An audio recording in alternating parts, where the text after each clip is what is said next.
The Bible tells many stories about God's interaction with humanity, and many of the passages that we read in the Bible involve change.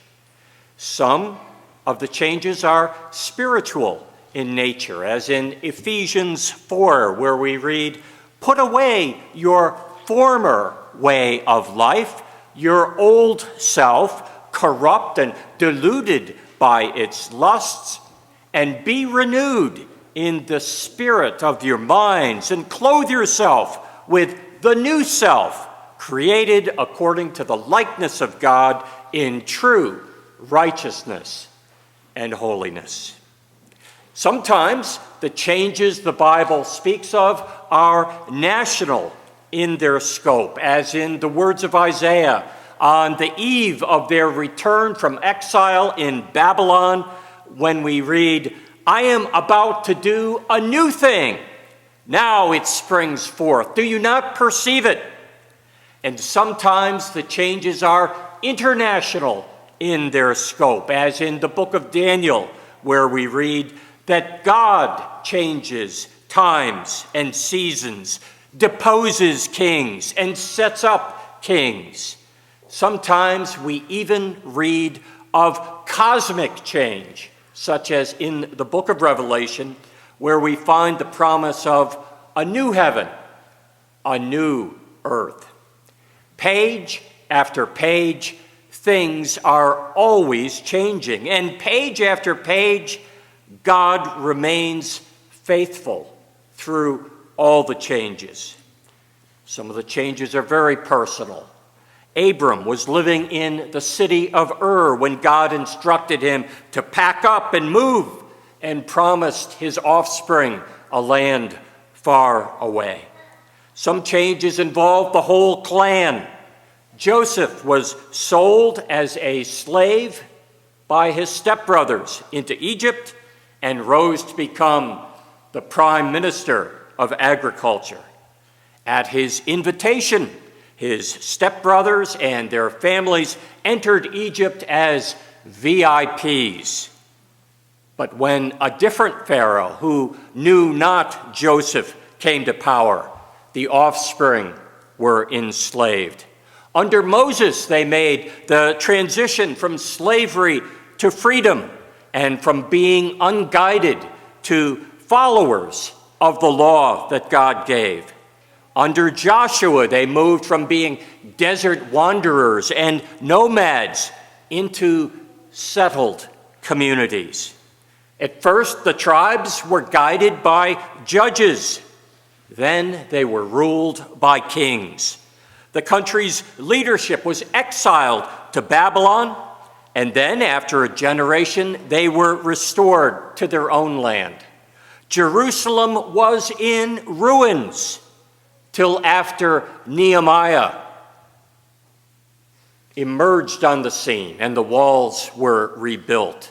And the people's faith was in ruins until under Ezra it was reaffirmed. In the scriptures, we repeatedly find God calling for change. The leadership of Moses gave way to the leadership of Joshua. The prophetic ministry of Elijah led to the prophetic ministry of Elisha. The kingship of David gave way to the kingship of Solomon. The leadership changed, and sometimes the transitions were very difficult. But the work of God always went on. Today is Pentecost Sunday, when we recognize that the power and purpose of Jesus was passed on to the disciples and became their power and their purpose. Deep in our hearts, I think that many of us hope that in our special case, God will prefer maintaining the status quo and just keep everything as it has always been. Tim Hunt used to say that the only person that likes a change is a wet baby. And yes, change can be uncomfortable and even frightening for all of us. The uncertainty of change and the concerns over a future that we may feel unprepared for can certainly make people anxious. We frequently find in the Scripture the struggle of changing. We find that those frightening circumstances will drive people back to God, looking for help, looking for God's comfort, looking for God's direction in unsettled times. Of course, this is also the Sunday marking my retirement. A church friend was annoyed that I was going to retire, and I tried to cheer her up by looking at the positive. I mean, the next woman or the next man will come with fresh, new ideas. They'll be full of energy and enthusiasm, and their preaching will not only be up to date, but it will be compelling and powerful. She wasn't convinced. Yeah, that's what they told us the last time. Oh, my. Change can be difficult and uncomfortable, and living through transitional times truly is challenging. Sometimes we grieve for what used to be. We remember the good old days and the good things, and sometimes we end up feeling stuck between the past and the future. Sometimes we don't feel prepared. We feel we lack the skills that the future will require. We can feel inadequate. Our faith feels tested. Actually, the church has undergone a lot of changes that were forced upon us by the COVID pandemic. I mean, just think back for a moment on the changes we have experienced since 2020. For a while, all of our services were held virtually over the computer. And then we got brave, and we began having a series of Sunday afternoon services outside on the back parking lot. We still host a virtual Zoom service at 9 a.m. on Sunday morning. And you know, it's interesting to have people join us from different states where they may be visiting or vacationing. All of our boards and committees meet via Zoom. Our newsletters go out as email now.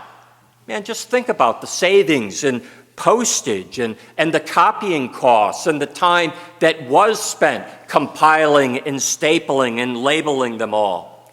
Thanks to Tom, our sermons go out on YouTube each week. And Sherry manages the digital face of the church through our website using the digital tools of our age.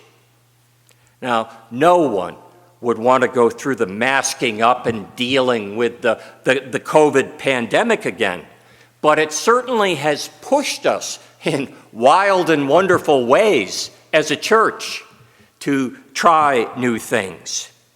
Well, change will sometimes make our existing skills obsolete. And back when I was young, cars had carburetors and distributors and timing belts. And like some of you, I was very familiar with getting out the file and filing down the points in the distributor and resetting the gap. There was a special flashing light you used to reset the timing, and from time to time the carburetor needed to be cleaned or rebuilt. Man, I still have a toolbox full of old-fashioned tools for fixing old-fashioned cars that I never use anymore.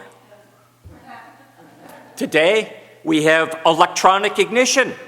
We have fuel injection, but even that's become old-fashioned. Many manufacturers are shifting to an electric motor that runs off batteries, or in a hybrid configuration with a gas-powered engine to generate electricity it needs when the batteries are drained. Others claim that the wave of the future will be an engine that runs on hydrogen. Whoa. An executive at GM says that their workers need to be completely retrained every 4 years. Boy, I can't keep up.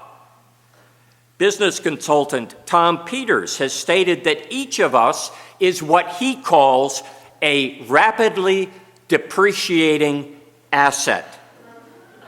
Boy, isn't that a happy thought? But you think about it, and it's true. I mean, if we don't grow and change and learn new things, our skill set will rapidly become obsolete. Tom claims that as we look to the future, every one of us needs to develop a plan for learning new things and facing new changes. We all need to be looking for new projects to do, new people to talk to, new classes to take, new books to read, new places to go. Change is happening all around us, and we can't deny it or stop it. And yes, change often is not a happy process. Some changes make us feel as though something important has been torn from our lives. Perhaps the loss of a loved one, perhaps the demolition of a school we used to attend, or even the death of a pet. Perhaps we will grieve the loss that comes with a divorce or a crisis with our health or the loss of a job. None of us will escape life unscathed. All of us will grieve. Rabbi Sidney Greenberg once wrote some very interesting words about loss. He noted that when the Mona Lisa was stolen from the Louvre in Paris way back in 1911, it went missing for some 2 years. And during that 2-year period, more people went to the Louvre to stare at the blank space on the museum wall than had gone to see the masterpiece in the preceding 12 years. That's interesting. That's interesting, isn't it? Greenberg says this tells us something important about ourselves.